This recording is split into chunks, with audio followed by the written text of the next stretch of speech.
What's going on, guys? It's Box here and welcome back to another video. And today's video is going to be episode 1 of building a besieged city.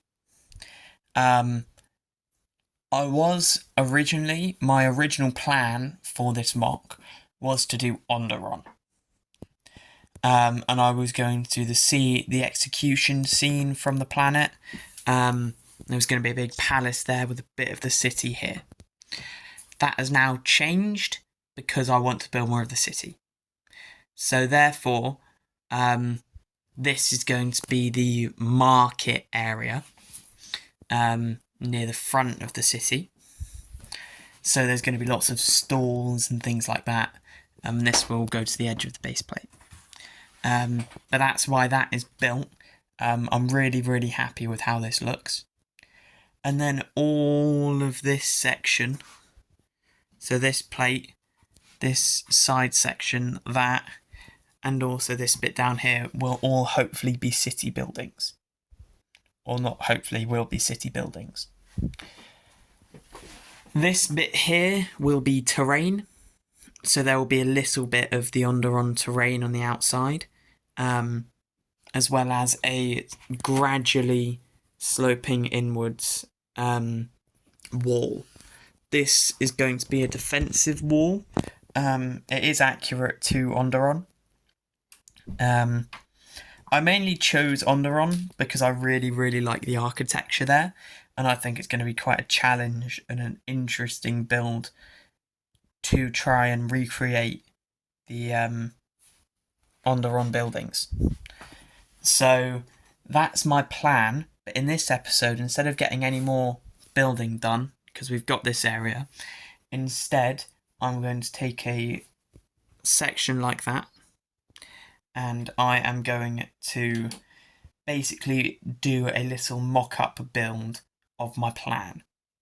Because I think that will be really important to just working out where I'm going to put everything and how everything is going to look.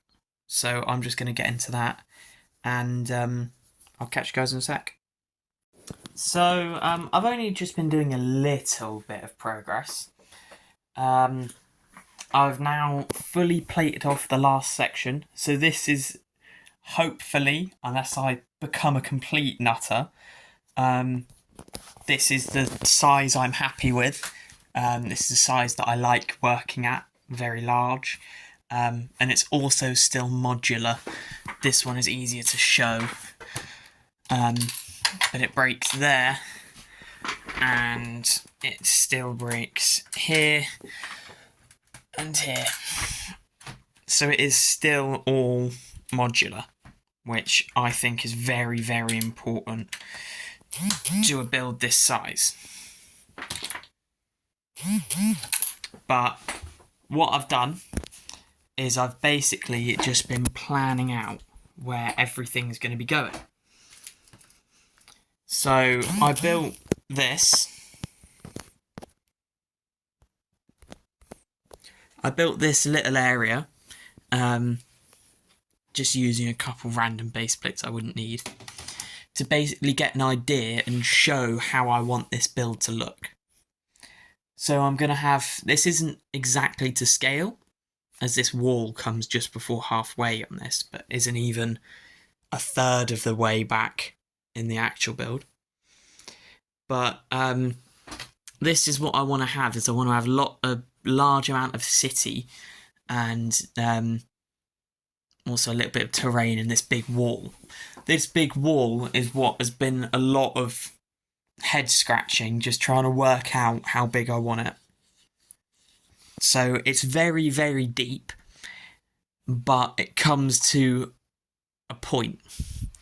So this whole side is going to be fully sloped the whole way. This side has got 2 bricks. So the walkway at the top is going to be an 8 by walkway. And that piece there comes down to the edge of this. So I've got 2 studs to get from here to here, which means I can add different snot sections in the wall, add a couple slopes, and just make it a lot better.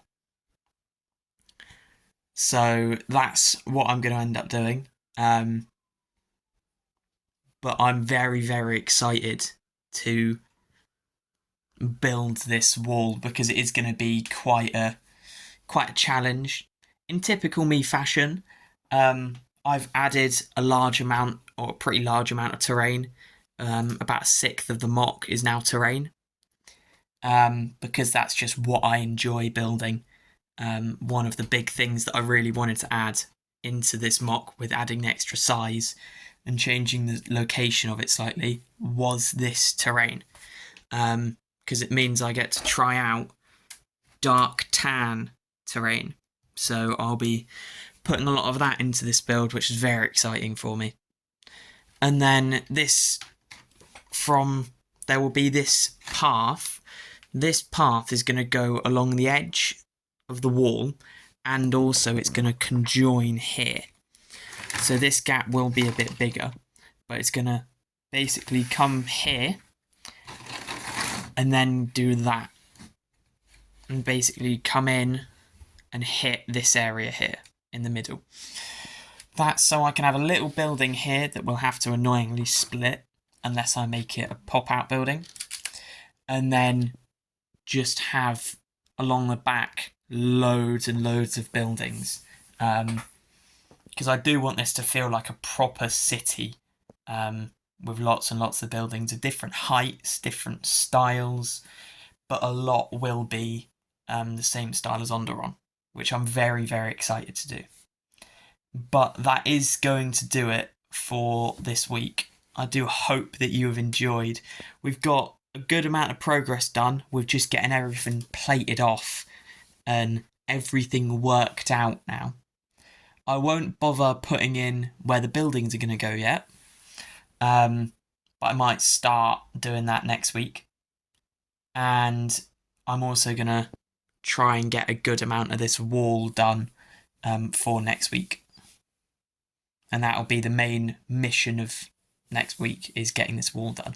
Because also, the big thing that I missed out on this is this stud here. I don't know where I've put it, but bear with. I just spotted in the corner. But it's going to hold a Republic gunship. I want there to be 2 in this build. So I've got one flying in above here, and then another one perched on top of a building like that, dropping off troops. That's how I want it to be, but if not, it will just be the one. And it should be the 2013 one. If not, I will put a recoloured 2023, a recoloured Coruscant Guard gunship in there. And that's how I'll do it, because I think the slightly smaller scale works better for mocks, as it just scales a bit better. But I don't know. I haven't obviously got one in hand, so I don't know. But I'm very, very excited at the prospect of just having a Republic gunship and just building up and doing a big siege. So yeah, this is going to be a many, many month project. A big, big project, this. And I'm very, very excited. So let's just get straight into it. Thank you so much for tuning in to episode 1. I do hope that you enjoyed, and I'll catch you guys in the next one. See ya.